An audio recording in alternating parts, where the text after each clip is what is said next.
Salve, salve a todos, muito bom dia, sejam bem-vindos ao nosso segundo encontro, num total de 3, da nossa disciplina de gestão de fornecedores e contratos de fornecimento, do curso de MBA de Logística e Supply Chain, da Uniftec. Então, muito bom dia, maravilhosa produção que a gente tem nesta manhã de 13 de agosto de 2022. Esta aula, como todas, está sendo gravada, depois vai ser disponibilizada para vocês no ambiente virtual ali do Moodle, junto com o link, abaixo do link, que agora vocês acessaram para poder estarmos aqui, tá bem? Então, pessoal, hoje é o nosso segundo encontro de 3. Então, lembrando, né, que nós já começamos ontem a trabalhar, e eu vou resgatar aqui algumas coisas para que a gente possa retomar o dia de hoje. Então, o objetivo da nossa disciplina, gestão de fornecedores. Então, a primeira coisa que a gente tem que ter por entendimento claro é o que a gente espera, né, dos fornecedores e depois como que a gente vai implementar isso. Então, hoje em dia, nós temos muito mais possibilidades de expectativas, de demandas, de cobranças, de critérios nesta gestão de fornecedores, para que a gente simplesmente pense assim, fornecedores é só uma questão de saber o que você pede e quando você pede. Não, é muito mais do que isso, né? Então, se a gente quer realmente que a nossa organização, a nossa empresa, ela tenha diferenciais competitivos consolidados, quer que a gente que tenha um bom retorno, né? Pelo menos, minimamente, um bom retorno para nós temos que ter sólidas relações com o nosso fornecimento, com os nossos fornecedores. Então, ontem, quais foram os primeiros passos que nós vimos? Para que a gente tenha, então, uma boa relação de fornecimento, a gente tem que saber, ao máximo, aquilo que a gente espera do nosso fornecedor para depois, naquela peleia, naquela briga, né, gerencial, que a gente possa estabelecer as relações mais favoráveis possíveis. E a gente sabe que nem sempre os nossos interesses são comuns, então, eventualmente, nós vamos puxar para um lado, desculpem, e depois o fornecedor pode daqui a pouco puxar para outro, isso não só numa questão de preços, de todos os tipos de quesitos que a gente possa exigir, sempre há uma assimetria, né? Um quer uma coisa, outro quer outra, e aí eventualmente ocorram, como é que se diz, entendimentos gerenciais ali na negociação. Para isso, o processo de negociação tem que funcionar. Mas então, recapitulando o que a gente viu ontem de maneira resumida, eu primeiro pedi para vocês que a gente olhasse para o mercado que nós vendemos, para os nossos consumidores, por 2 prismas, pelo prisma do produto e pelo prisma das diretrizes organizacionais. Para quê? Para que a gente possa ter uma mais clara e mais metodológica noção do que a gente vende. Para que isso, Capex, é aula de fornecedores? Para que, a partir daí, a gente consiga olhar para o montante da cadeia, para o fornecimento da cadeia, e saber exatamente qual o melhor fornecimento, como, né, nos atenderia. Então, na prática, produto vai ter lá um apelo no mercado, meu produto é sustentável, meu produto é inovador, é isso que nós queremos oferecer para o mercado e a gente diz para o mercado, compre comigo porque meu produto é bom por isso.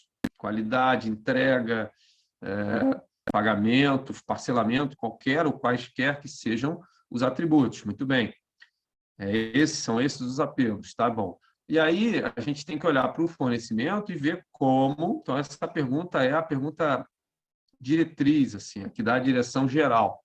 Como que o fornecimento pode ir ao encontro, como que o fornecimento pode contribuir, como que o fornecimento, o sistema, né, de fornecimento, os fornecedores, os produtos fornecidos, os serviços fornecidos, como que esse conjunto pode agregar valor nessa minha direção para o mercado, porque é isso que faz sentido no fornecimento. Então, exemplos que eu dei ontem para ilustrar. Se eu chego para o mercado consumidor meus clientes, e digo, comprem meu produto porque ele tem uma pegada ecológica, né? O ESG é a parte do E, do environmental, né? A questão do meio ambiente. Então, ok, é um apelo sedutor, tem apelo, né? E aí eu tenho que olhar para o meu fornecimento tem que ir ao encontro disso, ele não pode ir contra isso, não pode não somar com isso, não pode diminuir isso. De que jeito? Ora, se meu fornecedor, por exemplo, ontem eu coloquei no chat, né? Lembra que eu falei da lei da Política Nacional de Resíduos Sólidos, que eu não me lembrava do número, mas depois eu me lembrei. Eu escrevi ali, Lei Federal 12.305, de 2010, se eu não me engano, é de junho, mês 06 de 2010. Então, se eu vendo os meus produtos com um apelo que é o ambiental, sustentabilidade ambiental, meu fornecedor tem que ir ao encontro disso também. E isso é uma coisa muito latente, né? Porque senão a gente, pessoal, vou usar a metáfora aqui da física, não me lembro qual física agora, mas acho que é a física 3 elétrica. Vocês lembram como é que funciona um transformador de energia, de voltagem? Aquela caixinha que a gente enfia numa tomada 220 e aí passa por ela e sai do outro lado 110, né? Um transformador, a resistência, não me lembro o nome agora. Acho que é transformador. Qual é o princípio desse? Como é que funciona esse transformador? Qual é a mágica, ciência, né? Que faz com que a tomada entre 220 saia 210, entre 220 e saia 110 do outro lado. Qual é a mágica? Que não é mágica, né? Qual é a técnica? Vocês podem me dizer como é que funciona isso?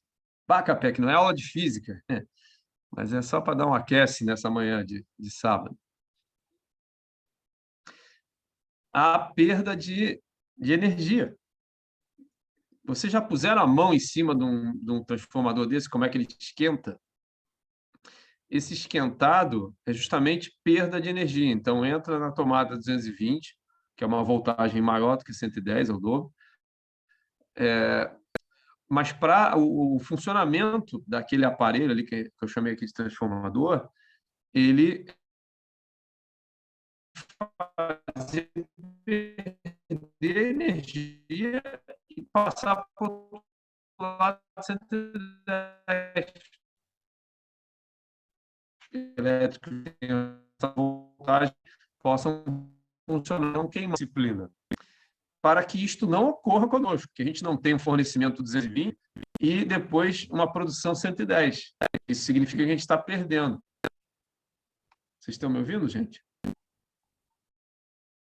Octávio, Peter? Sim, estou escutando. Eu tirei o vídeo para ver Tá, se para de travar um pouco.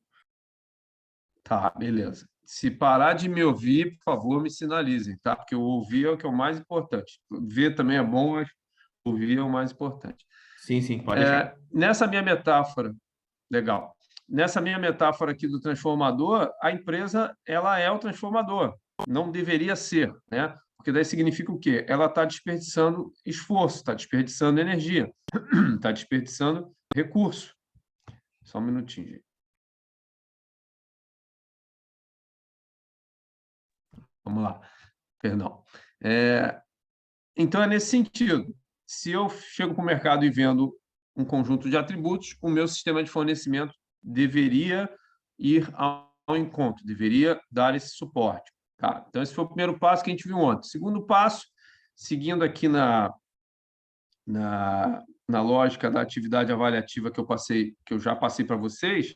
Então, eis aqui a planilha que eu montei.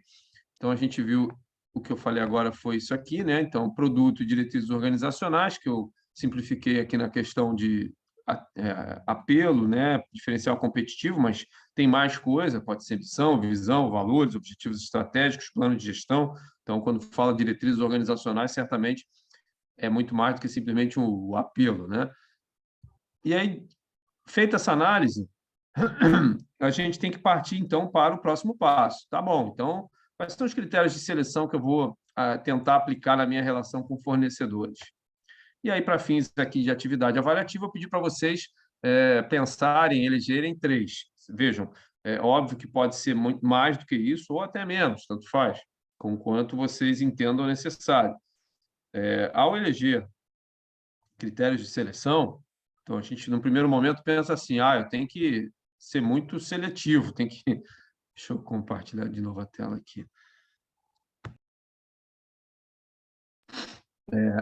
Eu devo ser muito seletivo, devo exigir muito, porque daí eu vou ter um fornecimento melhor.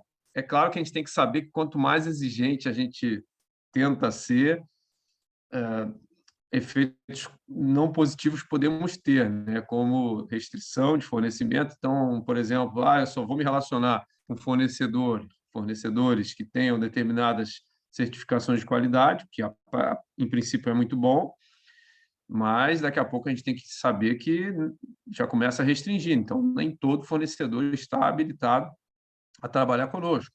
E aí a gente tem opções de duas, uma, ou a gente qualifica esse fornecedor dentro das competências que a gente espera, ou a gente repensa essas exigências, tá? Então, hoje nós vamos avançar no nosso trabalho, nos nossos trabalhos, e vamos então entender relacionamentos, né? Como é que então a gente pode estabelecer as qualidade de relacionamentos com os nossos fornecedores, para justamente avaliar que nem todo fornecedor é igual para nós, nem todo fornecedor tem a mesma significância, não tem o mesmo impacto para a nossa empresa, tá bom? Então, para tanto, eu separei um outro material que eu coloquei para vocês lá disponível na, na página do curso. Deixa eu só achar aqui. Não é aqui.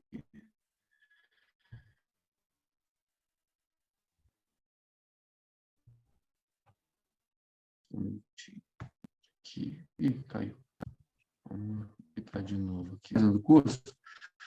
Mas eu coloquei lá um material para vocês chamado Matriz Kraujic, tá? O que é essa matriz? Deixa eu ver se eu consigo abrir aqui, porque daí eu falo mostrando.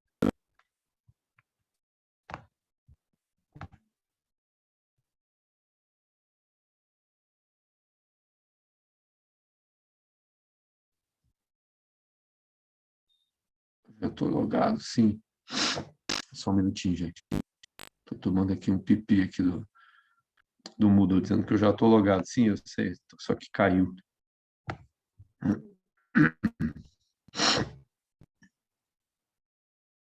Tá, agora vai.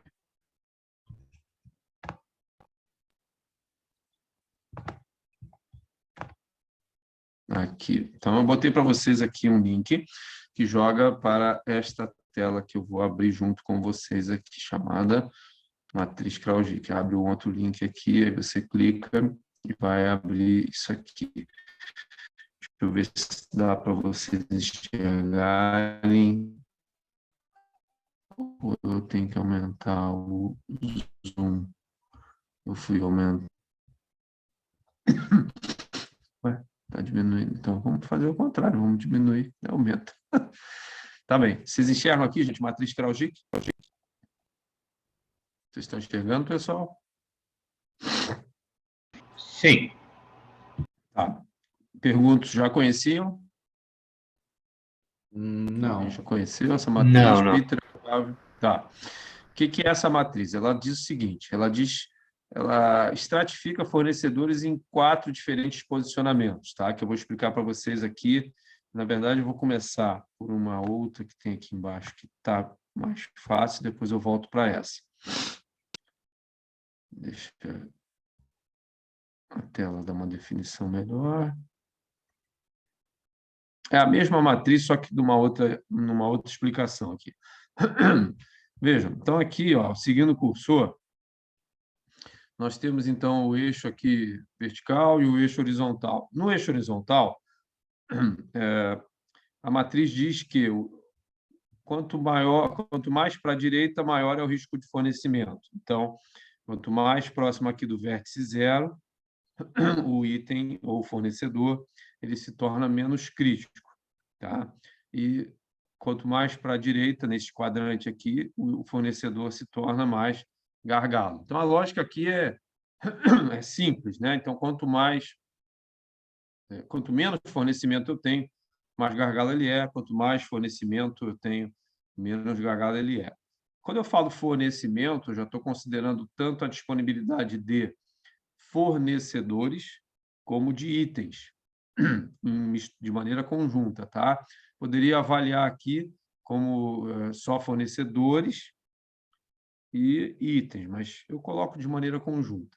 Então, aqui nesse eixo horizontal, ele faz essa análise quanto ao risco de fornecimento, se há ruptura ou não. No eixo vertical, ele considera a questão do impacto financeiro. Então, quanto mais baixo o impacto financeiro, ele se permanece aqui como um item rotineiro não crítico. E quanto mais alto, ele se torna então, poxa, tem impacto financeiro, embora o gargalo seja pouco, então ele tem um risco de fornecimento baixo, mas ele é alto o risco, o impacto financeiro. Então, é um fornecedor chamado de alavancagem, que significa que tem muito fornecedor, então o gargalo é pequeno, mas o impacto em havendo uma falta é alto. Então, eu tenho que dar um jeito de alavancar esse tipo de fornecedor. O que é alavancar um fornecedor? É eu ter condição de qualificá-lo. Então, eu tenho poucos. Daqui a pouco se tornar um gargalo, né? Porque ele tem impacto financeiro. Então, não posso correr esse risco. Então, eu tenho que estar sempre em condição de qualificar, ou já previamente qualificar. Então, aí que entra em cena a resposta para aquela pergunta. Professor, quais são os fornecedores que a gente deve estabelecer uma relação de parceria no sentido de qualificá-los, para que eles possam melhor nos atender? Sempre lembrando, o melhor dos mundos é que todos os fornecedores, a gente conseguisse fazer isso com todos os fornecedores nossos. Mas o mundo ele tem limitações, os investimentos da gente, o tempo, recursos são limitados, então a gente não vai conseguir fazer isso com todos. Então, como é que a gente seleciona? A gente tem que identificar aqueles que têm um alto impacto financeiro, ainda que com gargalo baixo, ou seja, está mais aqui no eixo horizontal próximo do zero, não é problemático em termos de ter o fornecimento, mas se faltar, ele tem um alto impacto. Então, esses aqui que são chamados itens de alavancagem. Então, vejam, com isso a gente já consegue ver esses três quadrantes aqui. Quanto mais à direita aqui no horizontal, ele se torna um gargalo, então tem um risco de ruptura, mas com impacto financeiro baixo. Por quê? Porque ele está aqui no eixo vertical próximo do zero. Esse cara aqui, que tem baixo item de gargalo, baixo risco de fornecimento e baixo impacto financeiro, esse aqui é aquele que tem bastante, né? E os itens que ele fornece também não são tão problemáticos. Porém, nós temos essa outra figura aqui do fornecedor alavancável, que ele tem, apesar de ser baixo gargalo, ou seja, há quantidade, né, de fornecedores boa no mercado, porém, mesmo havendo, eles fornecem itens com alto impacto financeiro. Muito bem, que são os chamados de alavancagem, que merecem ser alvo constante de algum tipo de capacitação, de bom relacionamento. Faltou esse quarto, né, tipo de fornecedor, que é o chamado estratégico. Quem é ele? É aquele que une tanto as propriedades de risco alto de fornecimento, ou seja, ele é um fornecedor potencialmente gargalo, ou seja, tem poucos, e também um fornecedor cujos os itens fornecidos têm alto impacto financeiro. Tá? Então, esse cara aqui é um fornecedor estratégico. Além disto, aí agora são palavras, análises minhas, tá? Com a experiência de mercado que eu lhes trago. Além disto, esse fornecedor, ele também vai ao encontro daquilo que vocês ontem já começaram a trabalhar, que é o quê? Que é justamente... Deixa eu puxar aqui só um minuto, gente. Ele também é aquele fornecedor que vai ao encontro das diretrizes organizacionais. né? Então, ele é um fornecedor que está alinhado com a minha missão, com a minha visão, com os meus valores, com os meus objetivos estratégicos. Então, por exemplo, ele é um fornecedor que também quer abocanhar, eu estou criando aqui um objetivo estratégico, ele quer abocanhar uma fatia de mercado que nem eu quero, ele quer upgradizar, dar um upgrade nas minhas tecnologias de informação aplicada, ele quer se tornar mais sustentável, tanto ambiental quanto socialmente, ele quer obter determinadas certificações, então ele tá mais alinhado comigo, né? Então, o fornecedor estratégico, ele também não é só aquele que pode ter gargalo de fornecimento e impacto financeiro, mas também pode estar alinhado. Pode, não necessariamente, né? O mínimo é o fornecedor estratégico, aquele que é gargalo e é impacto financeiro. Então, eu tenho que, com ele... Qual é a análise disso tudo, tá, gente? Deixa eu tirar aqui, compartilhar de tela. Deixa eu voltar para vocês. Qual é a análise disso tudo? Então, professor, você mostrou para a gente uma matriz Krausdijk com 4 quadrantes, ou seja, 4 tipos de fornecedores. Para quê? Primeiro, para que a gente entenda que nem todo fornecedor é igual no sentido da sua significância, no sentido da sua importância, tá? Até aqui, ok, pessoal? Ok? Sim. Beleza. Ah, mas então tá. Então nem todos são iguais. E aí, como é que a gente trata? Quão diferentes tratamentos a gente pode dar? Então, essa matriz ela sugere 4. Tá? Então, são aqueles 4 quadrantes. Então, a gente tem que ver se na linha horizontal, que é quanto ao risco de fornecimento, ele é mais gargalo, ou seja, tem potencialmente poucos, ou não, ou tem bastante. No eixo vertical, quanto ao impacto financeiro. Então, ele tem baixo impacto financeiro, os itens que ele fornece têm baixo impacto, ou não, ou tem alto impacto. Então, eventualmente, ele pode,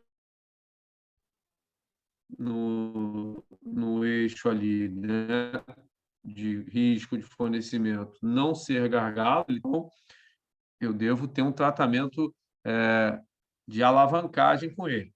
E o quarto quadrante é aquele que reúne tanto as propriedades da horizontal de gargalo quanto das propriedades vertical ali de impacto financeiro, ou seja, ele é um fornecedor potencialmente estratégico. Eu não posso deixar de ter uma relação forte, um laço forte com ele. Então, vamos usar aqui uma terminologia de redes de cooperação.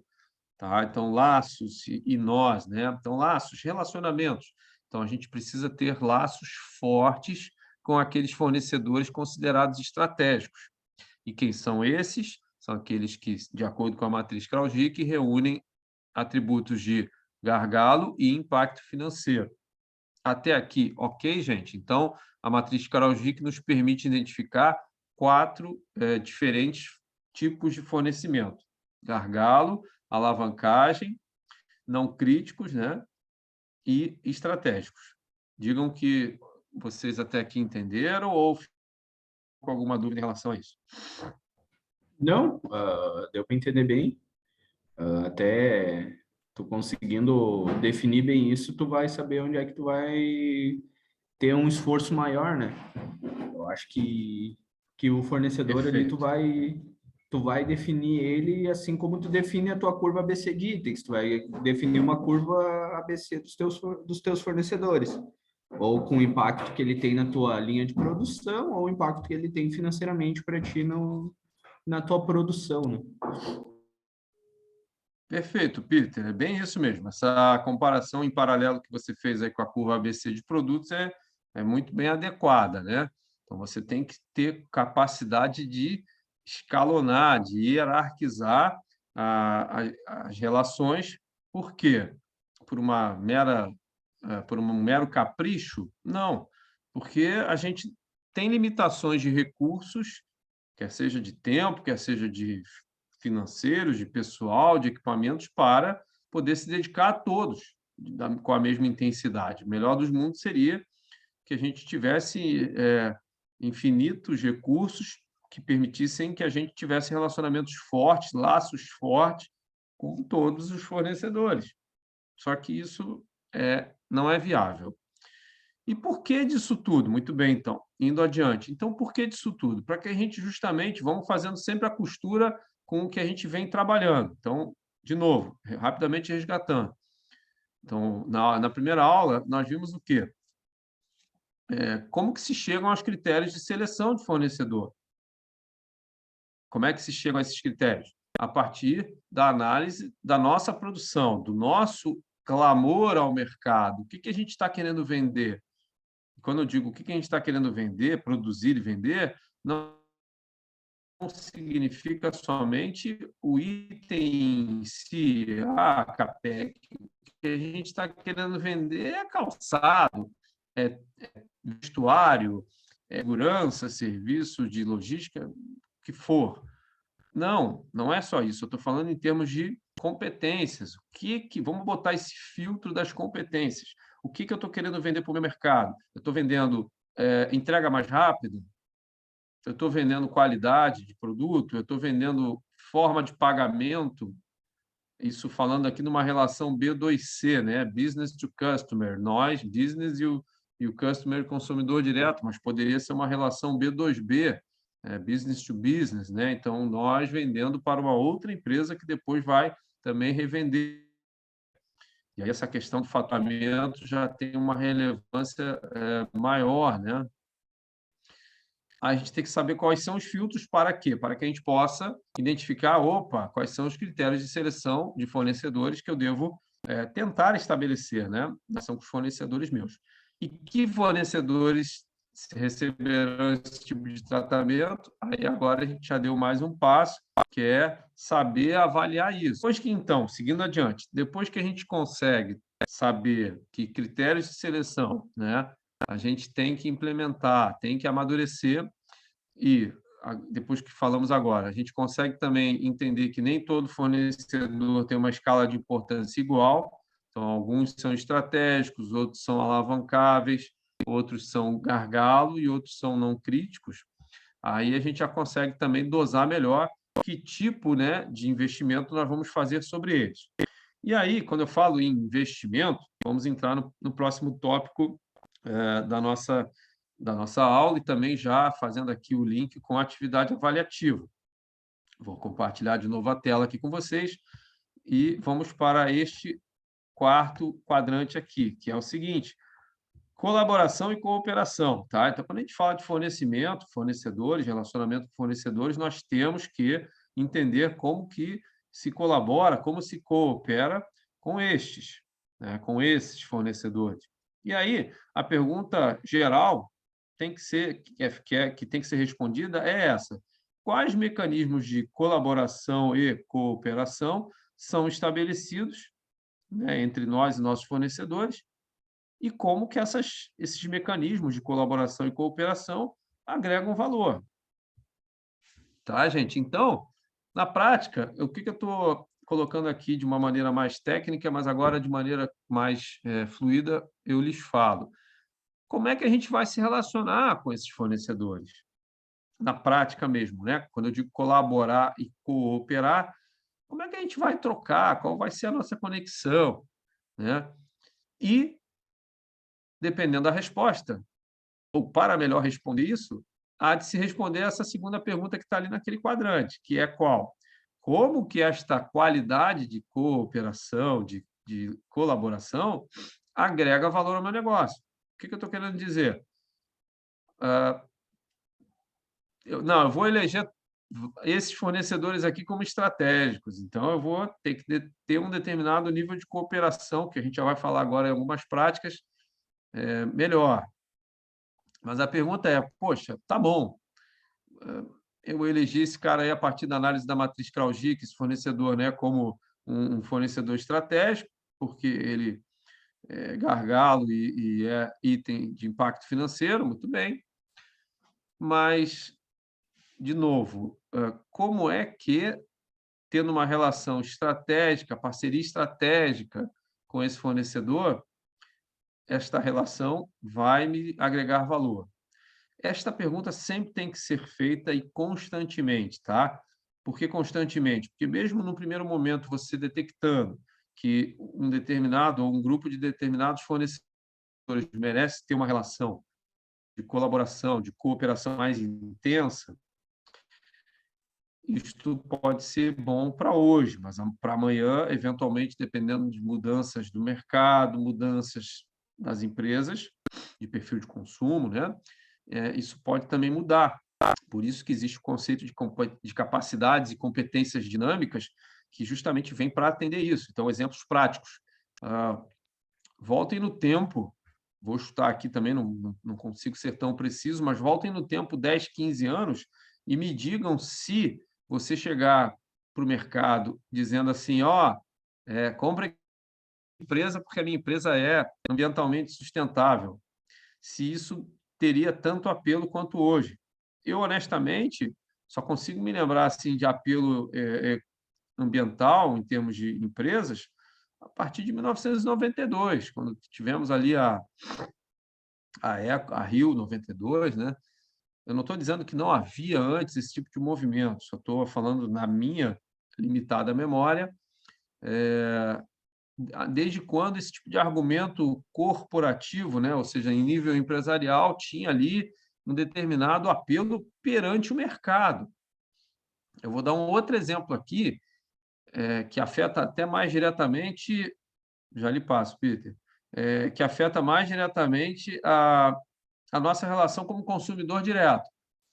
Produtos orgânicos. Ninguém tem dúvida, né, que produtos orgânicos são, em termos de qualidade, melhores, menos danosos, né, ao nosso corpo, melhores para o consumo do que itens não orgânicos. Só que qual é o grande gargalo, qual é o grande problema? O custo, né? Normalmente, por questões de escala, por questões produtivas, os itens orgânicos são mais caros.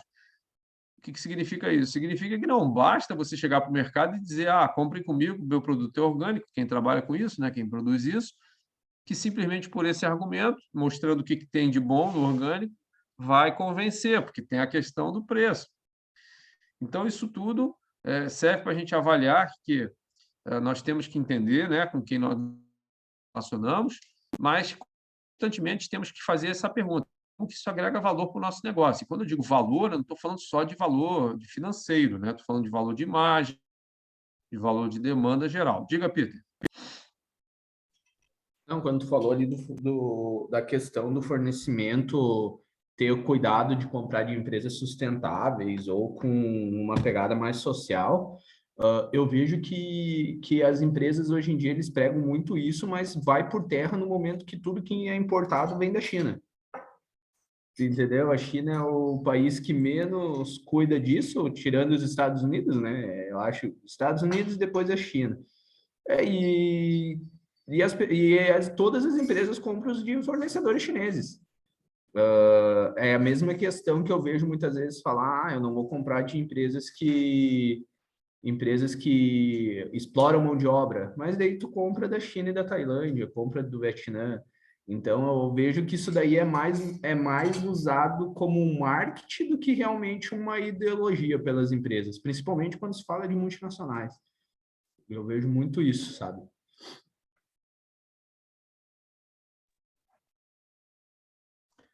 Pois é, né?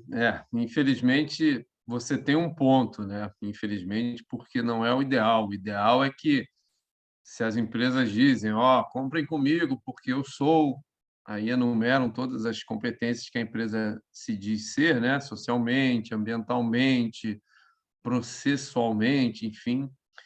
Mas é fato, né, que tem essas questões que, no fim das contas, vêm de países que têm um índice de poluição altíssimo, né, falando da parte de meio ambiente, e também tem, usaram um termo aqui que a Organização Internacional do Trabalho, que é da ONU, né, CIVAL, que é o trabalho decente.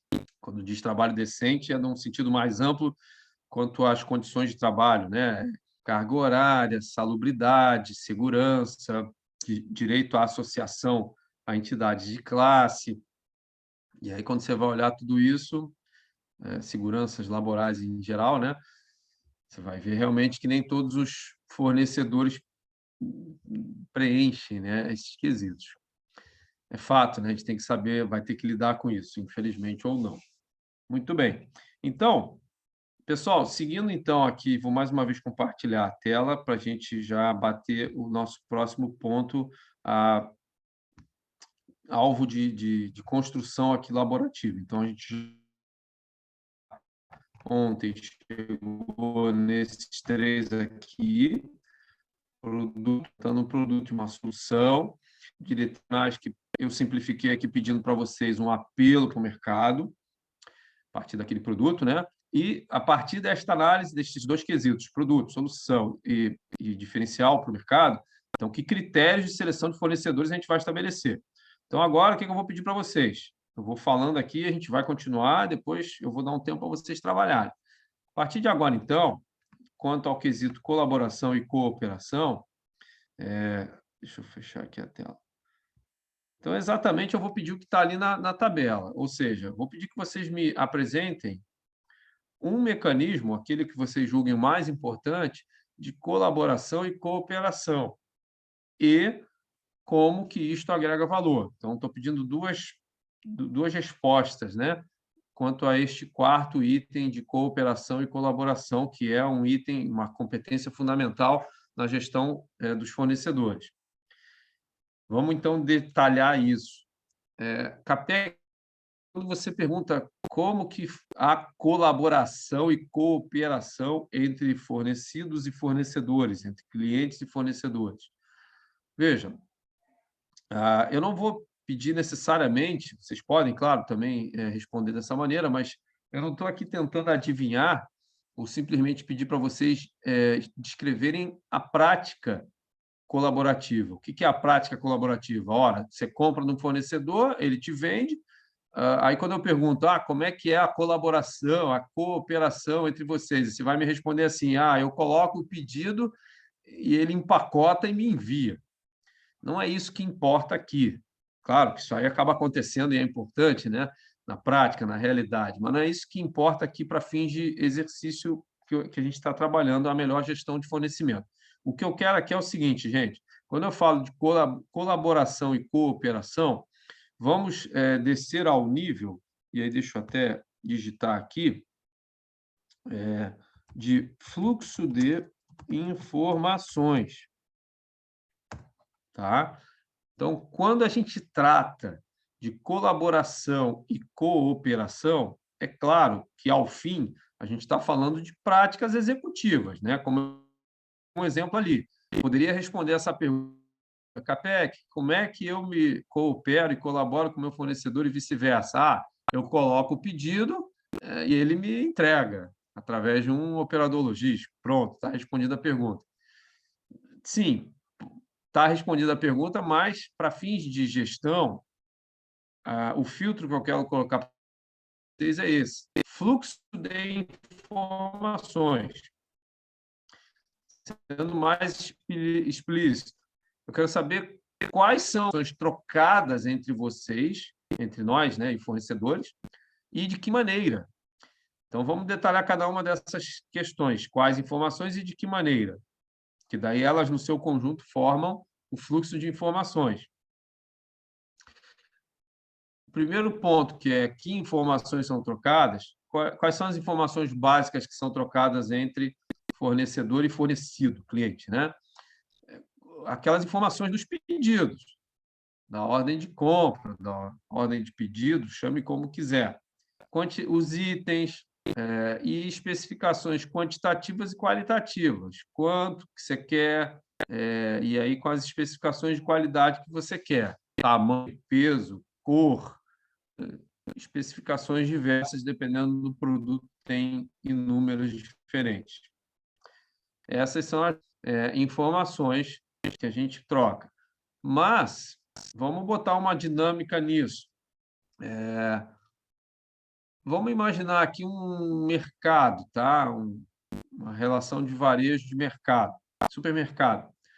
Vocês já viram que quando a gente faz compras, o mercado, quando você passa ali no caixa, os itens são individualmente lidos no caixa e aí vai calculando o preço, somando, ao final você é cobrado, né? E depois sai uma listinha ali com os itens que você comprou para você levar de comprovante, até de garantia depois, né?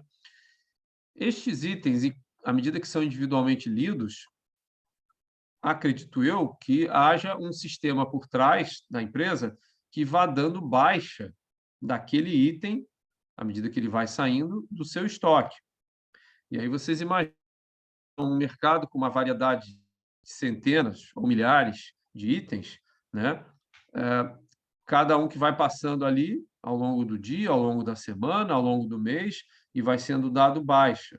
Para que serve essa baixa? Para que justamente o gestor do supermercado, do mercadinho, enfim, ele vá observando, ó, esse item aqui, daqui a pouco vai ter que pedir, que em logística a gente considera como ponto de pedido, que é uma relação entre demanda e reposição.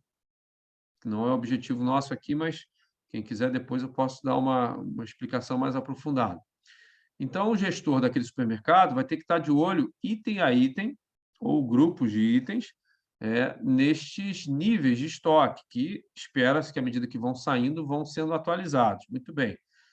Quando eu falo que o gestor desse supermercado vai ter que ficar de olho nisso, significa o quê? Que ele vai ter que ficar de olho, exatamente, no momento de pedir fornecimento, ou ressuprimento, ou refornecimento daqueles itens. E aí é que, neste momento, o fornecedor vai ter que tomar conhecimento também, né, desta informação relativa ao pedido, quantidade, enfim, informações quantitativas e qualitativas, né, para quando e tal. Vejam que eu estou aqui falando uma situação que é o normal de acontecer. Prestem bem atenção nisso. O fornecedor só tomar conhecimento daquilo que precisa fornecer na hora que o fornecido, o cliente, precisa do fornecimento. Meu Deus do céu, Capec, mas não é assim. O fornecedor ele precisa saber quando do pedido, na hora que a gente precisa, na hora que, no meu exemplo aqui, que o mercado precisa. O que eu estou aqui estimulando vocês a raciocinar? Vamos nos colocar agora no lugar do fornecedor, tá? O que vocês acham que seria melhor para vocês, para nós fornecedores, tá? Estamos fazendo exercício aqui, nos colocando no lugar do fornecedor. Melhor para nós, fornecedores, que... Vou botar dois cenários.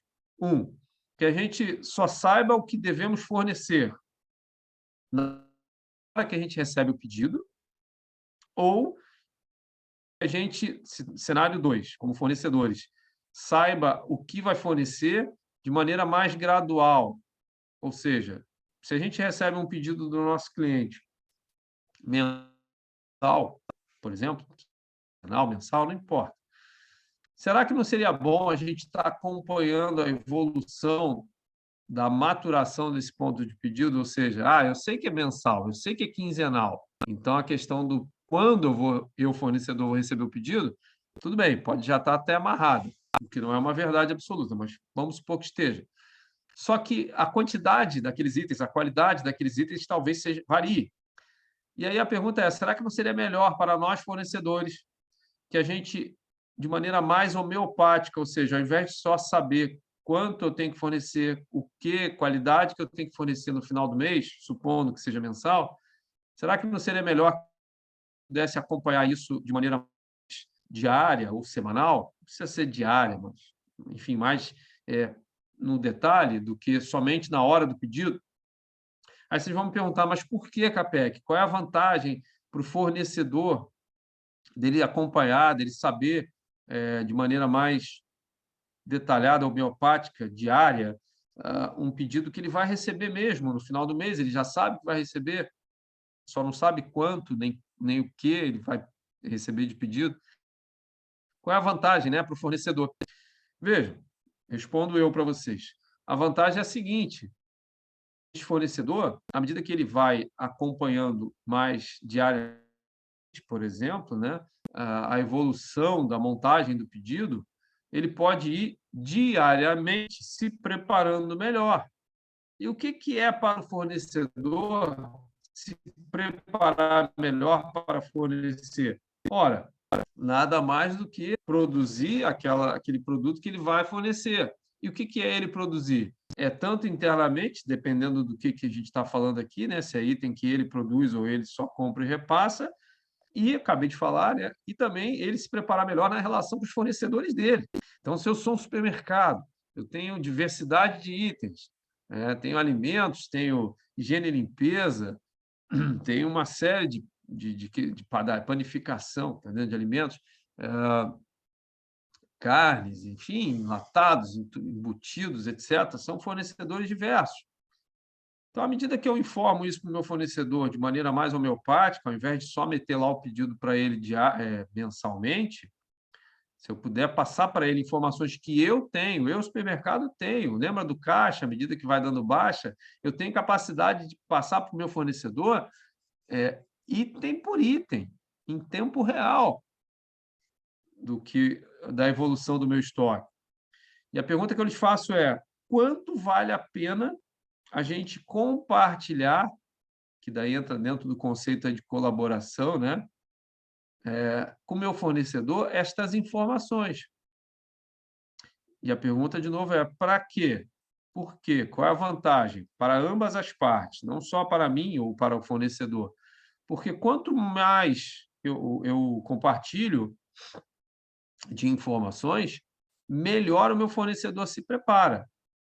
Melhor o meu fornecedor se preparando, melhor ele fornece para mim. E o que é melhor fornece? Primeiro, não ruptura, ou seja, vai fornecer. Ainda mais em dias atuais, saindo aí de pandemia, a gente sabe que ainda temos reflexos de ruptura mundiais. Ontem nós falamos, né, um exemplo de chips, né, de semicondutores e tal, mas não só. Né? Falou agora o Peter da China, né? Um container, independentemente do que venha dentro, vindo da China, ele aumentou em 1000% o valor. 1000%, aumentou em 10 vezes o custo. Não sei quando e nem se esse aumento vai retornar. E aumentou por quê? Princípio básico da economia, oferta e demanda. Então, houve uma restrição de oferta por conta da pandemia, a demanda continuou havendo, mas a oferta, enfim, em algum dos lados houve a assimetria e aí ficou mais caro. Tá, moçada? Então, esse quarto bloco se trata sobre colaboração e cooperação. O que eu quero de vocês é o seguinte, é que vocês me respondam, deixa eu compartilhar de novo aqui a tela, isso aqui, ó. Quais mecanismos de colaboração e cooperação são estabelecidos, e como que estes mecanismos, né, que vocês vão me responder, aqui eu quero um só também para fins didáticos, tá? Claro que na vida real cabe a gente esgotar ao máximo, mas aqui para fins de exercício, eu quero que vocês me digam um. Então, ou seja, qual mecanismo de colaboração e cooperação pode ser estabelecido entre nós e nossos fornecedores e como que este mecanismo de cooperação e colaboração pode agregar valor. Na prática, colaboração e cooperação é que tipo de informação eu estou trocando, tá, gente? Deixa eu descompartilhar. Eu não estou aqui querendo saber exatamente da prática, tá? Que eu peço, ele me entrega, eu empacoto. Não, não é isso. Eu quero saber o seguinte: em nível de fluxo de informações, quais informações eu compartilho, como eu compartilho e de que maneira esse compartilhamento, essa colaboração, né, essa cooperação, ela agrega valor. Ok, gente? Digam-me o que vocês entenderam, se entenderam aqui ou ficou alguma dúvida. Ok. Ok. Octávio? Sim. Tá.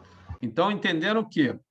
Claro que na prática a gente tem lá a colocação do pedido, o desdobre, né? Vai ser nós ou vai ser o operador logístico que vai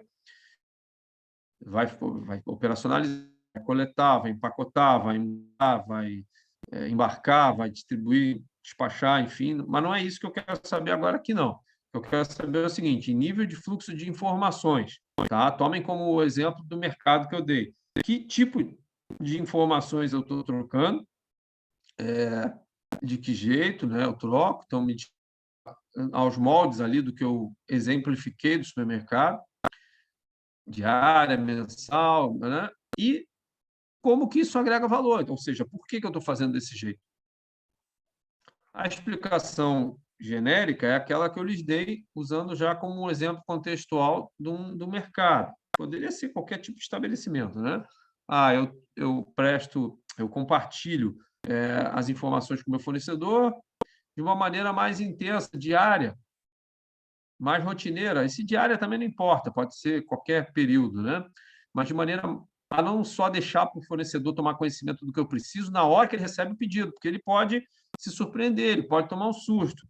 E aí vai gerar uma coisa que existe danosa em gestão da cadeia de suprimentos, que é o chamado efeito chicote, né? Que é um efeito ruim para todos os stakeholders da cadeia. Todos os stakeholders da cadeia, todas as partes interessadas que geram e sofrem impactos da cadeia, tá? Bom, aqui eu vou acrescentar alguns itens para somar ao portfólio de vocês, que são itens de tecnologia, sobre troca de informações, tá? Um deles é esse cara aqui, ó, Vendor Managed Inventory, tá? Ou VMI. E o outro é um nome mais extenso.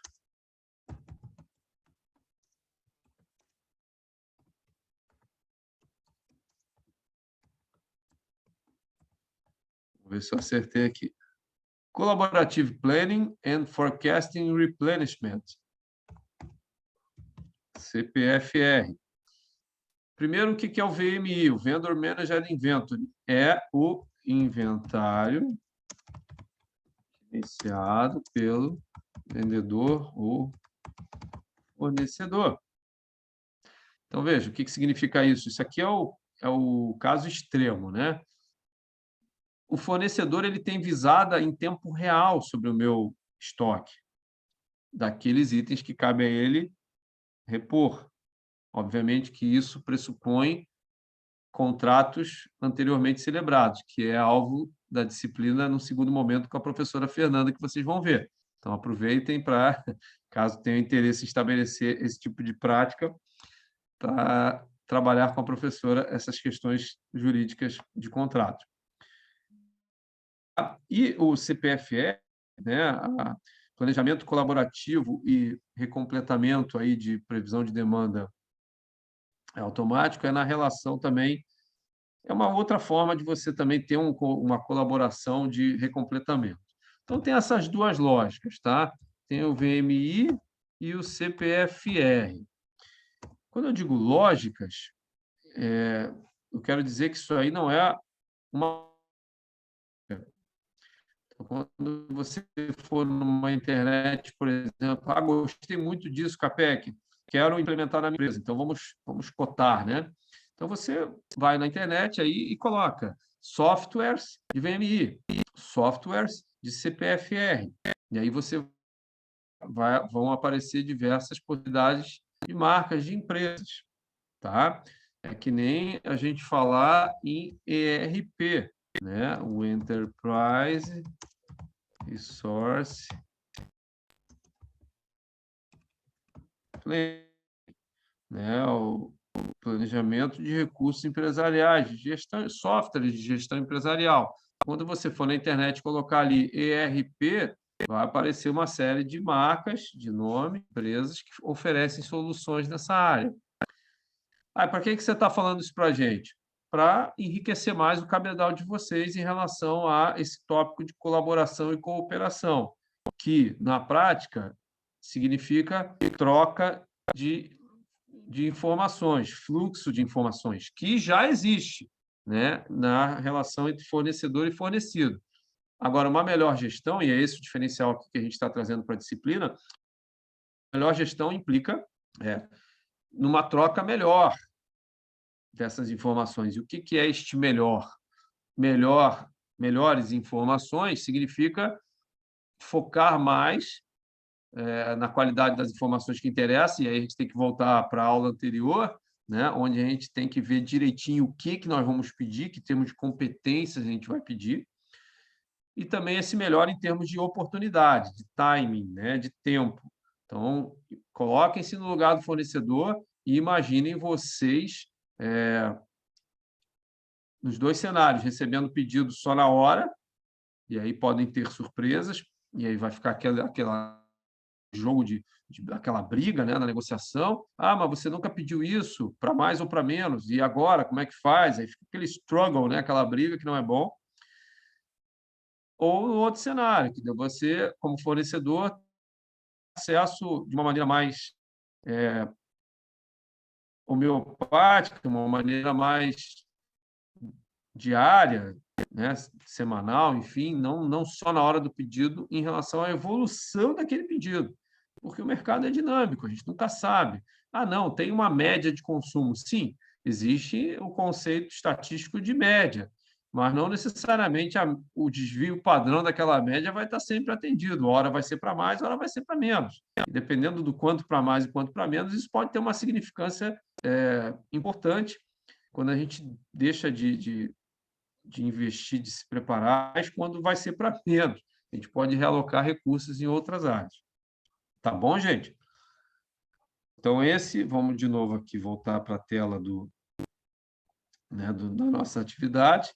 Então, esse quesito aqui, agora a gente vê na aula de hoje. E eu já vou também, agora, antes da gente fazer um intervalinho, deixa eu ver que horas são agora. Não, acho que é bom a gente fazer um intervalinho, tá? E aí, na volta, a gente bate aqui a questão da confiança, e aí, com isso, a gente vê como é que fica para produção. Tá bom? Então, deixa eu... Estão me vendo, né? Tá bem, moçada? Até aqui, ok? Então, esse quesito aqui, a gente vai sempre acumulando, tá? Vamos fazer só um apanhado aqui antes de ir para o intervalo. Então, a gente está sempre acumulando. Então, na aula anterior, a gente viu a relação de produto, competência oferecida no mercado para a venda, consequentemente, acumulando o que as diretrizes organizacionais da nossa empresa predizem, a gente tem que saber quais são os critérios de imposição para seleção de fornecedor, e aí agora, supondo que já haja, né, uma relação aí estabelecida, que tipo de colaboração que a gente pode estabelecer, ou seja, como que a gente vai estabelecer o fluxo de informações. Não precisa estabelecer nada, o básico é só botar o pedido lá e fazer com que o fornecedor atenda. Ok, este é o básico. Vamos nos diferenciar, vamos obter mais vantagem competitiva dessa relação de fornecedores. De que jeito? Gerenciando melhor o fluxo de informações. Na prática, significa o quê? Duas dimensões. Uma, e tempestividade. Quando que você vai dar essas informações de fornecedor? Só na hora do pedido ou de maneira mais pormenorizada? Aqui, ok, gente? Vocês estão acompanhando? Concordam? O que vocês acham? Vocês acham que o que o prof está falando aqui faz sentido ou não? A gente tem que refletir sobre isso, tá? Fiquem bem à vontade para questionar, discordar, concordar, não importa. Fale aí. Tá tudo bem? Tá tudo certo? Não, eu acho que faz sentido, sim. Eu acho que vamos para a questão de um sistemista de uma montadora. Ele precisa saber a demanda global, quanto que vai produzir por mês, mas tem um ajuste fino de hora em hora ali, o que ele precisa fornecer no próximo dia. Claro, que a gente está falando de uma indústria que já está bem evoluída, mas se a gente conseguir trazer algumas coisas para indústrias menores, a gente consegue ir melhorando aos poucos, né? Se teu fornecedor sabe que ele vai ter que tu já consumiu metade do lote Perfeito, dele, Pedro. ele já pode começar a produzir metade do lote. Não precisa esperar para chegar o lote todo para ele começar a produzir. Se ainda mais, eu trabalhei na indústria, a gente tinha a ordem guarda-chuva que a gente falava, né? Que era o que abria uma ordem de compra para o ano inteiro e ele ia recebendo aos pouquinhos o que ele deveria fornecer no dia seguinte. Claro, né? Era quase que um Kanban eletrônico que o que se tinha lá, mas acabava funcionando muito bem. fornecedor ele já se antecipava, ele já tinha 2, 3 dias na frente, porque ele sabia que ele ia ter que fornecer, e ele sabia também que qualquer setup dele não ia ser rápido, então ele conseguia se organizar, né?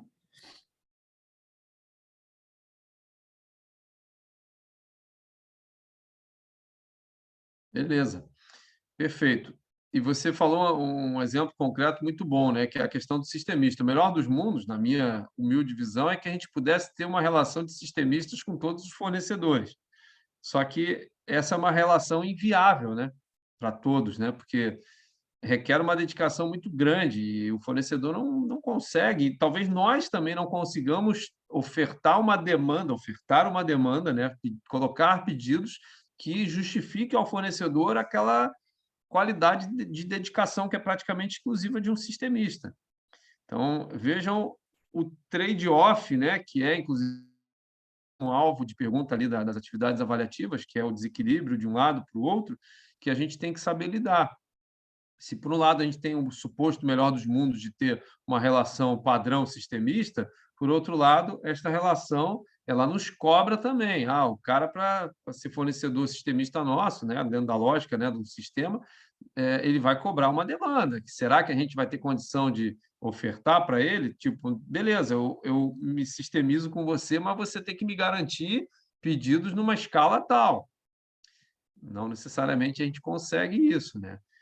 E no nível de informações é a mesma coisa.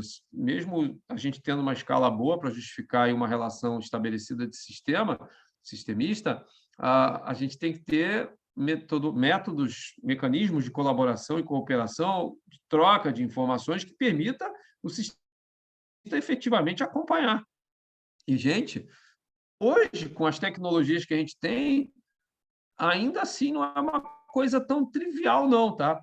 A barreira não é tão tecnológica, ou seja, você tem internet para isso, você tem sistemas para isso, né? Antigamente era tudo muito no telefone, no fax, no papel e tal.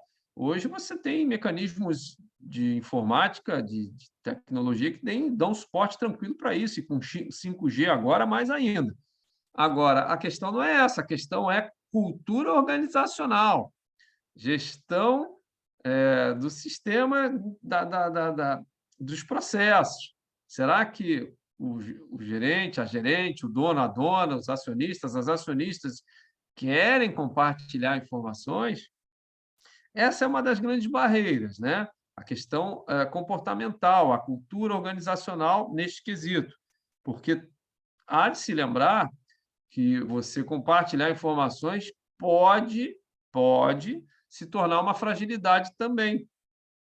E aí é mais um quesito para vocês conversarem com a professora Fernanda no segundo bloco, a partir da semana que vem, sábado, como que legalmente pode se estabelecer salvaguardas contratuais para isso. Então, na prática, é o seguinte: você estabelece em contrato que vão trocar informações, porém, e as cláusulas de sigilo? Como é que pode ser estabelecidas? Para que cláusula de sigilo? Porque, pô, se amanhã ou depois o cara deixa de ser seu fornecedor, ele leva as suas informações. E aí, ele pode dar uso para isso? Então, é possível se estabelecer esse tipo de salvaguarda, né? Mas tem que ser previsto em contrato, não pode ser uma coisa só no fio do bigode, infelizmente, né? Eu acharia o máximo se pudesse ser na confiança, que a gente vai trabalhar na sequência agora no segundo bloco, depois do intervalo, mas não necessariamente. Tá bom, gente? Então, beleza. No meu relógio são 10h20. Eu vou fazer uma pausa, então, aqui na gravação. Vou tirar o meu vídeo, tirar o meu áudio. Então, 20 minutos, intervalinho, e a gente retorna? Show de bola. Beleza. Fechado. Até daqui a pouquinho. Muito bem, gente. Voltando aqui do nosso intervalo. Então, vamos agora prosseguir evoluindo na disciplina. Então, vamos de novo aqui compartilhar a tela, seguindo o tutorial aqui que eu preparei para vocês. Então, aula de ontem nós vimos esses 3 primeiros blocos. Hoje, agora, nós vimos esse. E vamos agora trabalhar a questão da confiança. Tá? Então, deixa eu voltar aqui. A pergunta que norteia. Então, aproveitando aqui, né? A pergunta que norteia confiança. Como estabelecer relações de confiança e no que estas relações de confiança agregam valor. Tá? Então, de novo, estamos falando de relacionamento com fornecedor, gestão de fornecimento, e a questão da confiança nestas relações, nestes laços, né? Nesses laços, é algo importante. A pergunta é: por que é importante? O que pode nos trazer e como que se estabelece relações de confiança, tá? Vocês poderiam me dizer por que agrega, por que vocês acham que agrega? Se é que vocês concordam, né? Talvez vocês possam me dizer que não, Capec, não tem que ter relação de confiança, não. O que vocês acham? Relação de confiança entre fornecido e fornecedor agrega valor ou não? Por quê?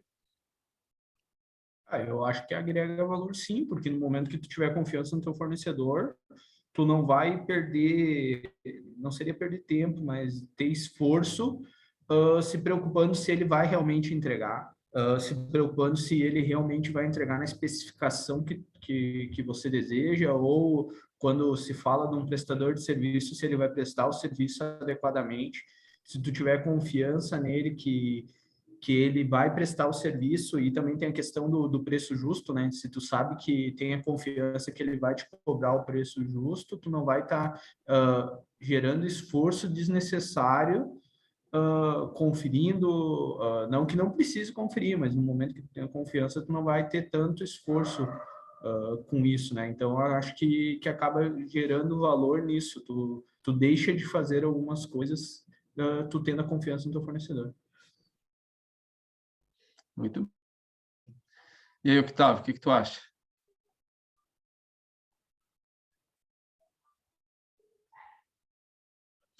Moçada, confiança é um ativo econômico muito valioso. Então, muito bem, aproveitando o que o Peter falou, na prática, né, você requer um esforço menor, eu vou colocar assim, né, requer um esforço menor de conferências, de conformidades, né? Então, se você pede para o fornecedor determinados itens, se você tem uma relação de confiança maior naquela relação ali, você precisa ter um esforço menor de conferência. O que significa isso na prática? Significa que você vai ter, se você recebe um lote ali de 100 ou 1.000 itens, você eventualmente confere por amostra pequena, né? Assim como ao contrário, se você não confia, você vai ter que ter uma amostragem maior de conferência, tu vai ter que ter uma dedicação maior, não só quantitativa a conferência, mas como qualitativa, você vai ter que testar.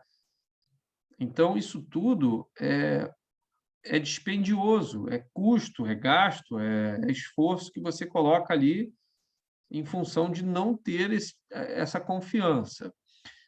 Certificações, né? Já falando sobre isso, certificações de qualidade em geral, independentemente das suas específicas temáticas, processos, meio ambiente, social e etc., transporte, né? O que são? São formas de pré-credenciamento de confiança. Então, quando uma empresa ela tem uma determinada certificação de qualidade, o que ela está dizendo para o mercado? Olha, aquilo que aquela certificação preconiza, eu ofereço. Então, certos controles de qualidade, certos cuidados gerenciais, né, dependendo da temática que for a certificação, estão, entre aspas, garantidos. Eu coloco entre aspas porque sempre há margem para algum tipo de inconformidade, mas isso é a exceção, não é a regra. Pode acontecer, mas uma empresa certificada tende a cumprir, né, o que está ali previsto na sua certificação. Foi um investimento feito e isso traz frutos positivos, né, para a empresa que usufrui e oferece para o mercado, além da sua produção, esse agregador de valor dessas certificações. Então, nas relações com o fornecedor, ter confiança, subindo aqui o nível da discussão, é um ativo fundamental, é importantíssimo, tá? Por quê? Porque justamente você otimiza esforços de desconfiança para outras atividades. Então, se você confia, se você tem uma relação de confiança, você não precisa desperdiçar tanto esforço ali. E quando a gente fala de relação de confiança, aí é que vamos agora para o nível operacional, a gente não está falando de uma confiança etérea, daquela assim, eu confio porque eu gosto desse fornecedor, eu confio porque esse fornecedor torce para o time que eu torço. Tem opiniões sobre temas diversos parecidos com a minha. Então, não é por aí. Você tem mecanismos concretos para estabelecer e monitorar aquela confiança, tá bem? E aí é isso que a gente vai trabalhar agora aqui. Eu vou colocar alguns mecanismos e depois eu vou pedir para vocês transporem isso para a vida real. Primeiro mecanismo de confiança é você ter histórico, reputação. Então, primeiro ponto, reputação, histórico, né? Mas Capec, eu nunca tive relação com aquele fornecedor, como é o histórico dele comigo? Você não vai ter esse histórico com você, com a sua empresa, mas será que não tem com outros? Aí o desafio é descobrir esse histórico, né? Descobrir se há, com quem e como foi. Aplicativos de compras, de marketplace, tem essa informação em relação aos seus ofertantes ali naquele marketplace, né? Então, você tem ali em escalas diferentes de cores, né? Esse aqui é cores ou códigos, né? Esse aqui é fornecedor Gold, esse aqui é fornecedor Green, esse aqui é fornecedor tantas estrelas, e assim por diante. Existe um ranking, né? Ou uma classificação também A, B, C, D, E, né? Em que você vai qualificar aquele parceiro ali dentro dos critérios. Essa classificação ela tem consequências. Quer dizer que o fornecedor que esteja dentro ali de uma classificação mais baixa seja alvo de não vou me relacionar com ele. Não é isso. Você pode ter relação com o fornecedor que tenha lá uma classificação de confiança, uma classificação de nível, né, de relacionamento mais baixa, mas essa classificação mais baixa vai ter consequências no sentido justamente da não confiança. Então, você vai ter que conferir mais, você vai ter crédito de faturamento menor, porque daí você corre riscos menores. Então, por exemplo, fornecedor que é classificação E, mais baixa, dentro de uma curva ABCDE, ele só vai poder efetuar, você só vai poder efetuar pedidos contra ele, né, para ele fornecer até determinado valor. Por que isso? Porque você não tem um grau de confiança ainda alto nele. E aí, consequentemente, você não vai correr tanto risco com ele. E se você bota um pedido muito grande ali... Oi, fala, Otávio. Octávio. Tá aparecendo dois meus ali, queria só ver se está aberto mesmo o áudio. Pois é. Mas tudo bem. Conquanto você esteja conseguindo assistir por um, tá bom. Vamos lá. Agora Então, saiu você fora. pode ter diversos níveis... Isso. Legal. Você pode ter diversos níveis de relacionamento, em termos de confiança, basta você saber das consequências decorrentes desses níveis. Tá? O melhor dos mundos, né? Assim como para critérios de seleção seria você ter todos os critérios que vocês desejam ali atendidos pelos fornecedores, mas o melhor dos mundos tem limitações.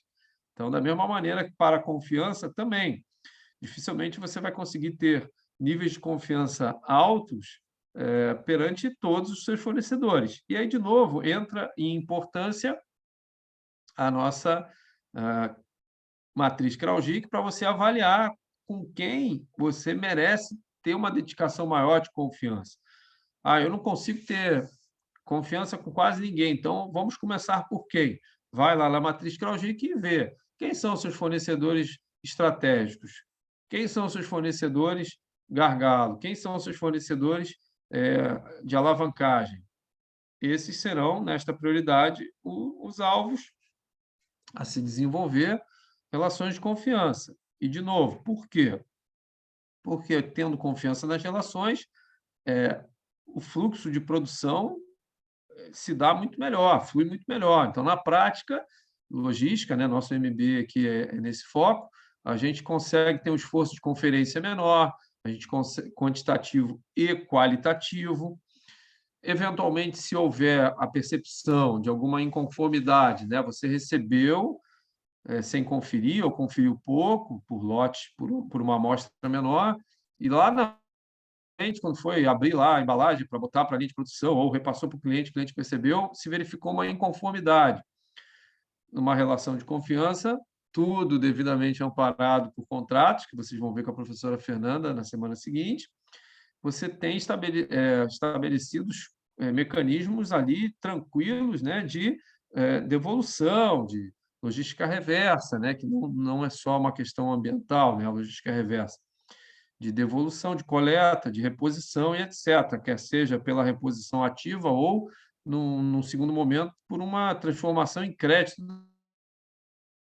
às vezes, fornecedor. E ele concorda, ele aceita, ele acolhe que houve uma inconformidade em algo que ele forneceu, mas não vale a pena financeiramente, nem para ele, nem para vocês, haver essa reposição, porque o fornecedor é de muito longe, é um item pequeno só, não justifica ali toda a mobilização de devolução e reentrega, então aquilo ali vira um crédito, eventualmente, né? É uma forma muito comum de se lidar com esse tipo de questão. Mas, apesar disso tudo, só é possível por haver uma relação de confiança, né, entre as partes. Então, imagina se toda hora que vocês, como consumidores, fornecidos, né, forem apresentar para o fornecedor algum tipo de inconformidade e o fornecedor dizer assim, não, daqui saiu certo, foi aí. É uma questão daí de vocês. Imagina se toda hora que houver uma inconformidade, o fornecedor se postar, né, desta maneira.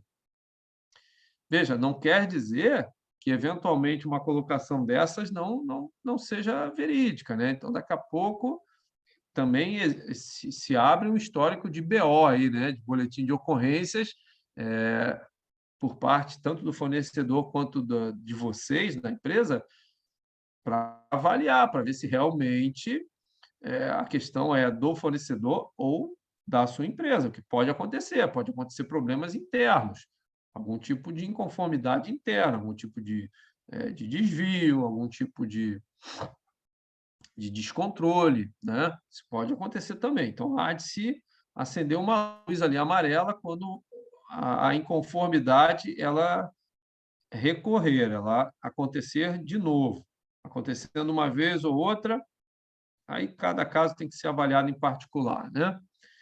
Tá bem, gente? Bom, então o primeiro ponto da confiança é a interação, né? Como é que você tem essa interação estabelecida? É só colocação de pedidos e recebimento?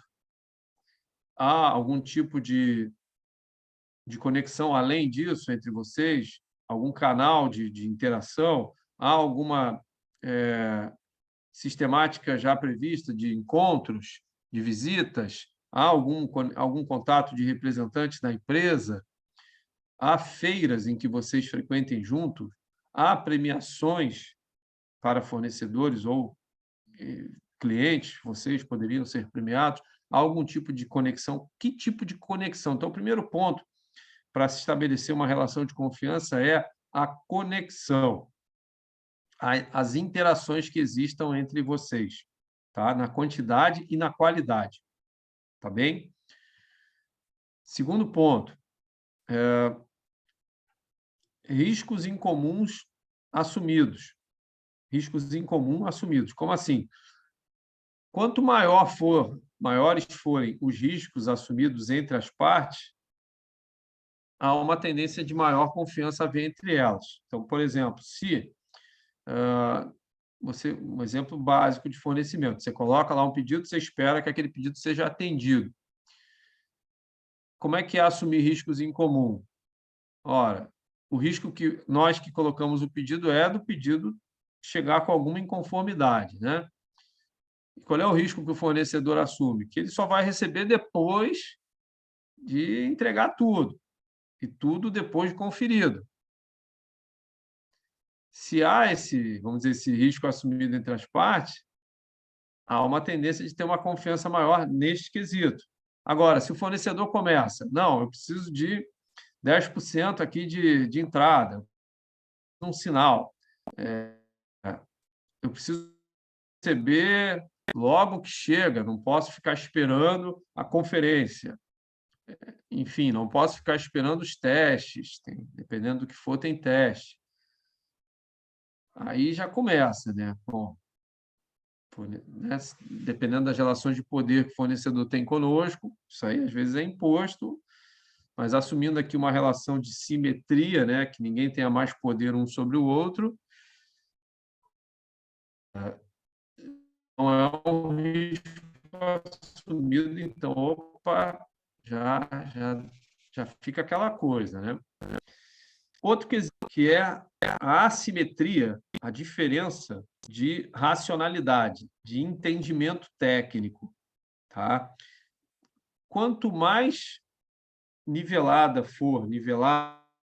forem os entendimentos sobre os negócios, maior confiança há. Então, o que eu quero dizer na prática da relação com o fornecedor?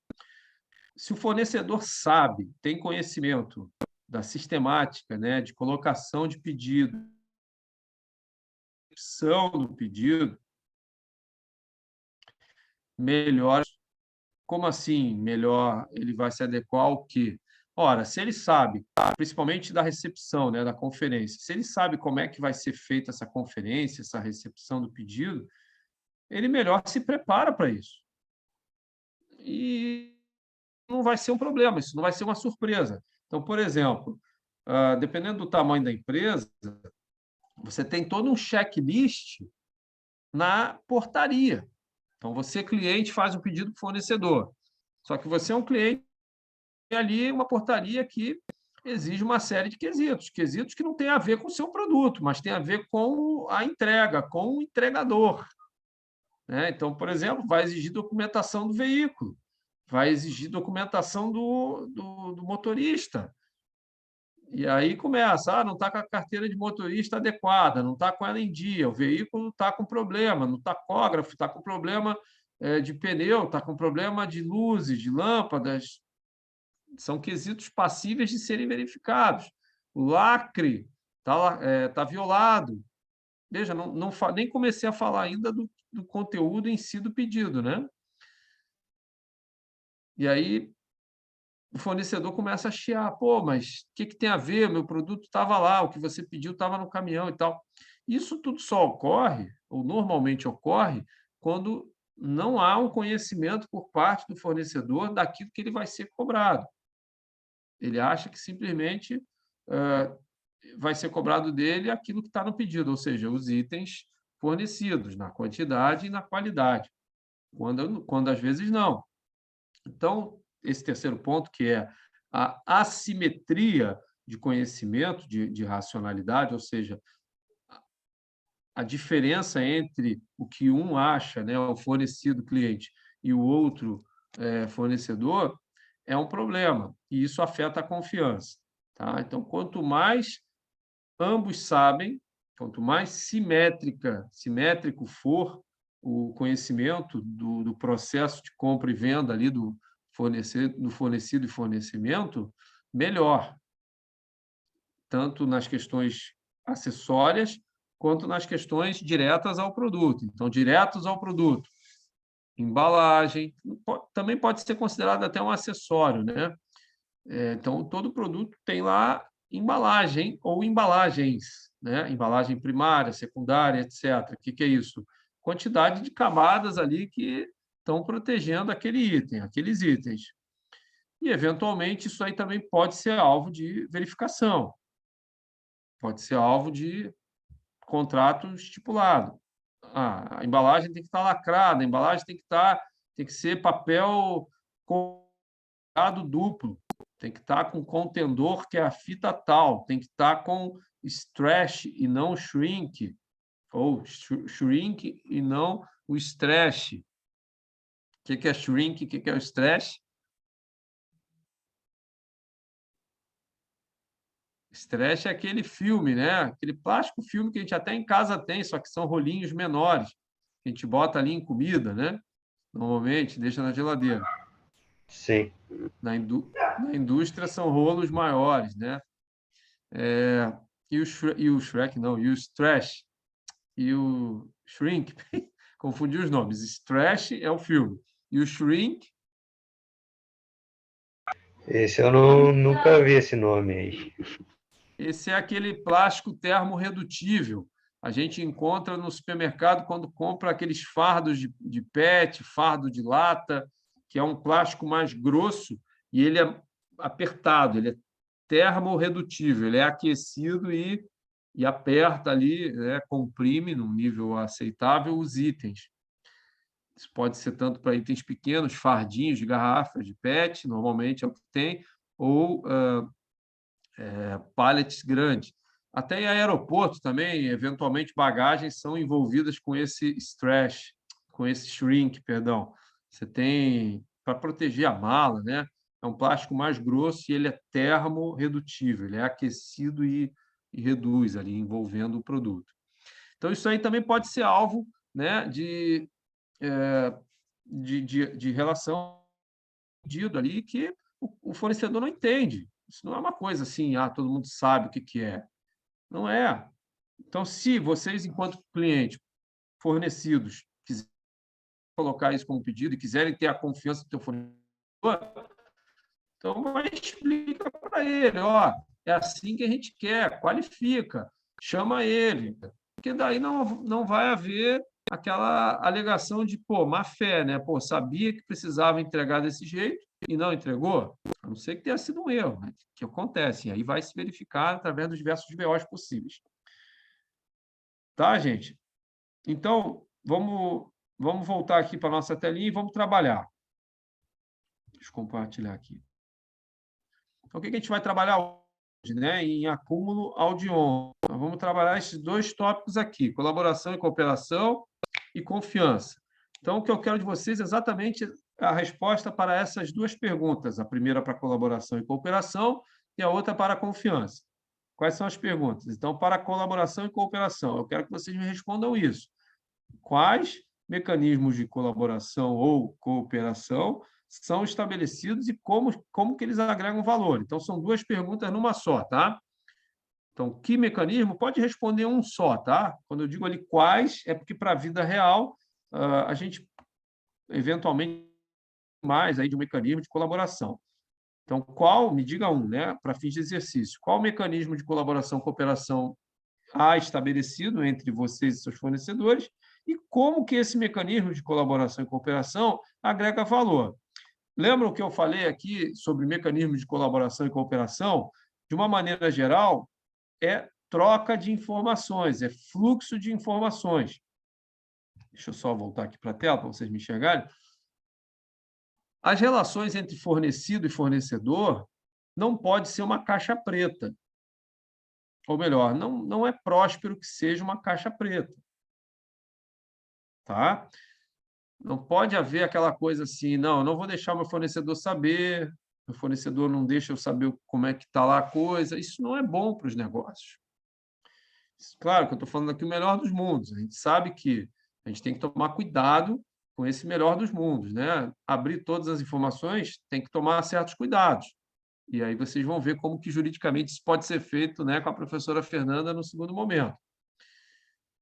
Mas o melhor dos mundos é que o fluxo de informações seja o mais fluido possível. Lembra do exemplo do supermercado? Então, quanto mais o meu fornecedor daquele item souber, de maneira mais pontual, né, o quanto antes, da real evolução daquela demanda, que vai virar um pedido para ele depois, para o fornecedor, melhor ele vai se preparar, tanto internamente, sua produção, qualquer que seja ela, quanto na sua relação do fornecedor com os fornecedores dele. E isso melhor vai acontecer quanto melhor for esse fluxo de informações.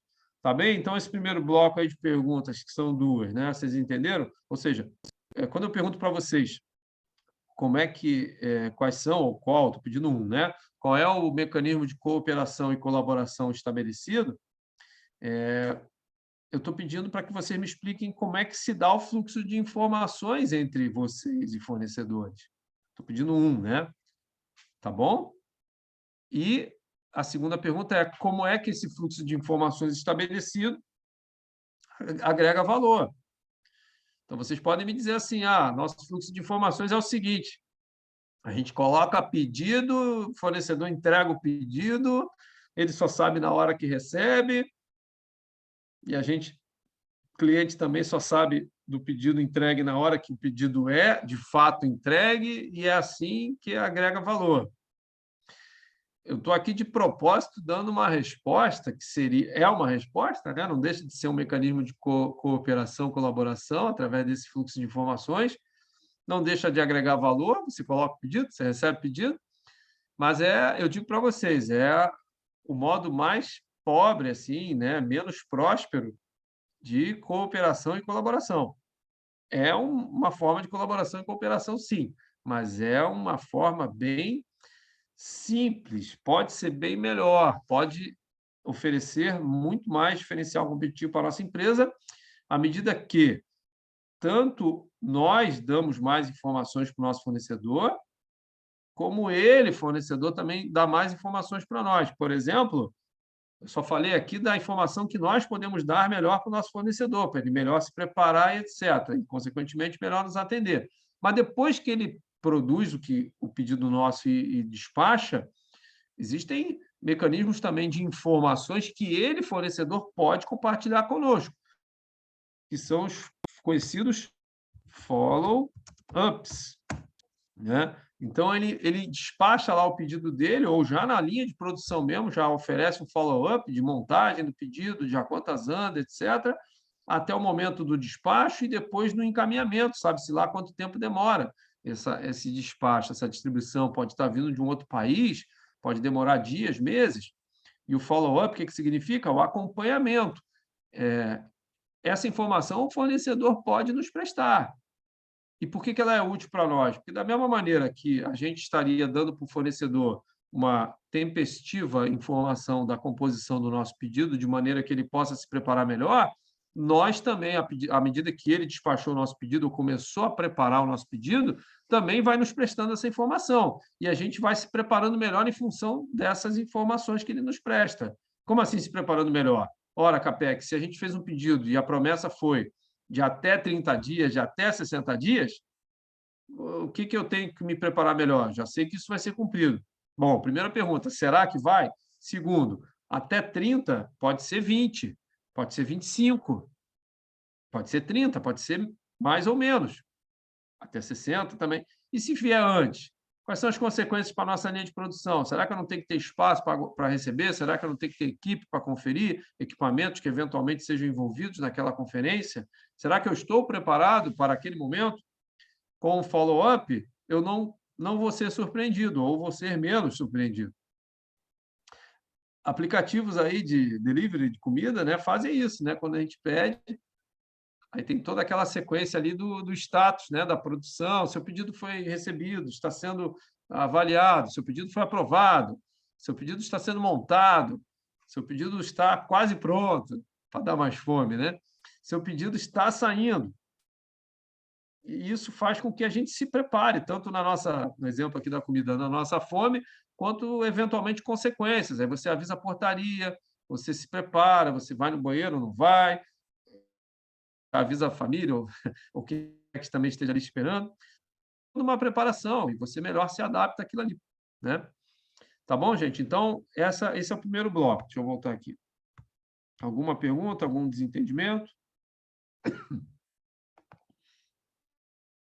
Tá? Então, aqui está essa primeira pergunta. Qual o mecanismo? Passo 1, e como que essa informação agrega valor. E confiança, né? Também, como que se estabelece uma relação de confiança e como que essa relação estabelecida agrega valor. Então, a partir do que a gente detalhou agora há pouco aqui, né, em relações de confiança, a gente tem várias formas de estabelecer isso. Então, qual é a frequência de relação, como é que existe, não existe, enfim, a gente se conhece, eu e nosso fornecedor, eu vou lá, ele vem cá, a gente se encontra periodicamente, semestral, mensal, quinzenal, anual, a gente frequenta feiras, tem um representante. Qual é a conexão? É um filtro para responder essa questão da confiança. Outro filtro é qual é a intensidade de troca ali, né? De risco, perdão, de riscos assumidos. Ele assume risco com a gente? Sim ou não? Como é que vocês confiam no seu fornecedor? Como é que se estabelece essa relação de confiança? E aí, responda, a partir dessa indicação, como que esta relação de confiança que vocês estabeleceram agrega valor aos negócios. Aí vocês vão me perguntar, pô, Capec, mas se eu já estou dizendo que há uma relação de confiança, por que eu tenho que justificar? Né? Você está pedindo para a gente justificar. Vejam, como eu já lhes disse no encontro anterior e reforço sempre, todas essas problemáticas, elas se executam muito bem. E o mercado real, quando vocês, né, executivos de empresa, propõem algum tipo de ação, vamos estabelecer agora uma melhoria ou um estabelecimento de relações de confiança com o fornecedor. Isso tem custo, isso tem investimento. E para todo investimento se tem uma justificativa, ou seja, onde que este investimento pode nos levar, tá bom? Então é isso que eu quero saber de vocês. Como é que se dão as relações de confiança? Pelo menos uma, né? Uma forma. Como é que você confia no seu fornecedor? O que tem a relação entre vocês que permite haver esse tipo de confiança? E como que esta relação de confiança agrega valor ao negócio, tá bem? Então, fechando aqui, são 4 perguntas, 2 para cada um, né? Deixa eu de novo compartilhar aqui. 2 para colaboração e cooperação, ou seja, apresentem um mecanismo de fluxo de informações que denote aí a colaboração e a cooperação e como que esse fluxo agrega valor. Então, tem 2 perguntas aí. E as outras 2 para a confiança como que vocês têm essa relação de confiança, e né, uma forma, e como que esta uma forma de relação de confiança agrega valor para o negócio. Tá bem, gente? Esse é o nosso bloco de hoje. Vocês entenderam? Se sentem confortáveis para trabalhar? Ok, Sim, não? entendi. Tranquilo. Então tá. Então vamos proceder como ontem. Eu pergunto para vocês. Vejam que a aula é customizada ao aluno, a vocês, né? Eu estou aqui para a FTech, a UniFTech está aqui para melhor lhes atender. Então, eu lhes pergunto, esse formato que nós fizemos ontem, que é o que eu pretendi agora também fazer, né? Deixar vocês trabalharem um pouco e, antes de fecharmos a aula, resgatar aqui para ver se está tudo ok, se tem alguma dúvida e tal. Fica bom, ou seja, são 11h15 no meu relógio. Vocês acham que fica útil para vocês isso? Eu dar um tempo para vocês trabalharem agora e depois a gente retoma para alguma eventual discussão ou encerramento somente? Ou tem alguma outra sugestão que vocês queiram apresentar? Pode ser que nem ontem. Bem tranquilo. Isso aí. Octávio, tá bom assim para vocês? Sim. Tá. Então, vamos fazer o seguinte. 11h40 eu retomo, tá? Daqui a 25 minutos. Vou deixar vocês trabalharem aí, porque esses assuntos são mais densos. Preciso que vocês pensem bem, proponham boas, né? Gestão de fluxo de informações, de colaboração e cooperação, e também boas formas de confiança nas relações e justificativas para cada, né? Como que cada uma delas agrega valor. Então, eu vou deixar aí 25 minutos e aí 11h40 eu retomo aqui com vocês. Tá legal? Certo. Eu vou, então, pausar aqui a gravação para que não fique, né, gravando aí desnecessário. E daqui a 25 minutos eu retomo aqui com vocês. Certo, gente? Então, bom trabalho. Muito bem, pessoal. Então, retornando aí do intervalo, que vocês começaram aí a produção, né, blocos que nós vimos hoje. Então, para fazer um balanço geral, alguma coisa, Peter, que queira questionar, comentar, não entendi, acrescentar? Não, a princípio está tudo entendido. Ali da questão de estabelecer confiança e o que isso vai agregar ao produto, né? Eu coloquei a questão de ter alinhado com o fornecedor um CLA, alinhar esse CLA junto com ele, né? E a questão de pagar um preço justo. Nem sempre o pagar o menor preço é o correto, né? A gente tem que pagar o preço justo até para que o fornecedor também seja duradouro e continue te fornecendo e não venha quebrar, né? É o legítimo ganha-ganha, que nem se fala, né? Então, essas foram as questões que eu coloquei ali nesse de confiança, né? Tu saber que tu tá pagando um preço justo, mesmo às vezes no mercado oferecendo valores com preço menor, mas a gente sabe que tem empresas que acabam vendendo abaixo do ponto de equilíbrio e chega um momento que quebram. Tá bem. Tá bom, vejam. Então, finalizando aqui, lembrando que no momento só você, Peter, está presente, mas aqui vai ficar gravado para todos, né? Então, eu estou falando para todos já.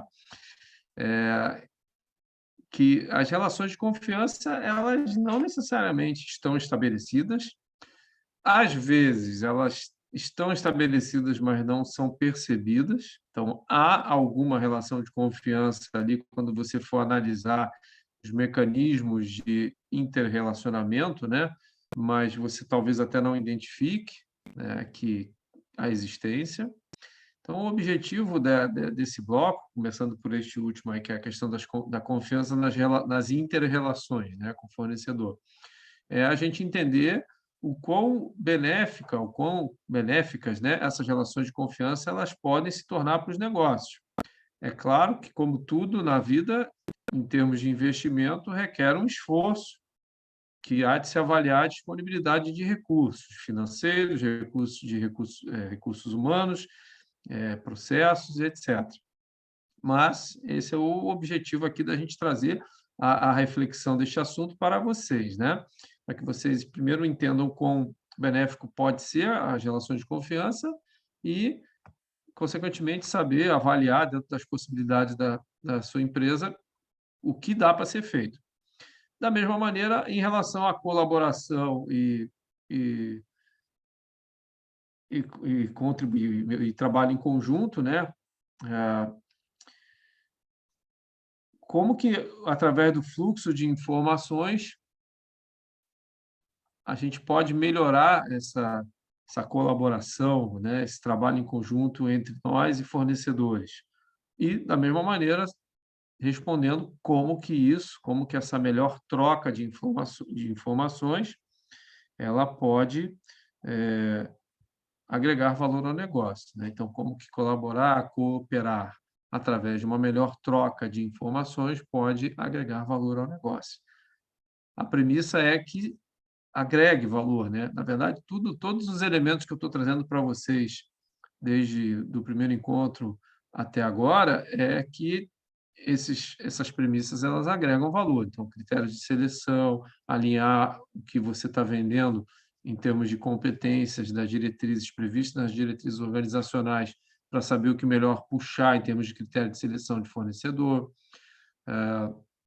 Essas questões da colaboração e cooperação. Então, fluxo de informações é bom se estabelecer um melhor fluxo com o fornecedor.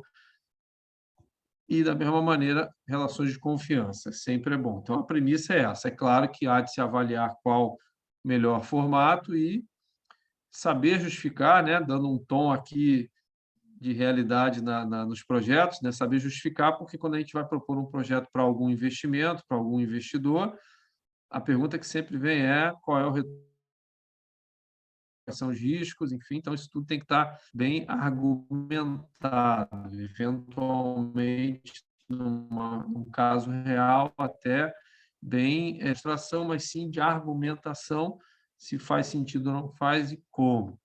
Tá, gente? Então, muito bom. Então, encerramos hoje o nosso segundo encontro, num total de 3. Então, só temos mais um, que vai ser na sexta próxima, dia 19, às 19 horas, das 19 às 22, tá? Então, eu vou, assim que terminar, também baixar os 2 vídeos, baixar para o YouTube e disponibilizar o link para vocês na comunidade. Então, vocês podem, no Moodle, né, da disciplina, e vocês podem acessar a qualquer momento, que essa é uma das grandes vantagens do ensino à distância, é a assincronidade, né? A qualquer momento você pode acessar. E lembrando, mais uma vez, reforçando que essa atividade avaliativa, que vai estar disponível para vocês somente a partir do dia 19, formalmente, né, para postagem, com um prazo de 15 dias além. Agora não calculei que dia vai cair isso, mas vai cair ali na primeira semana, praticamente, de setembro.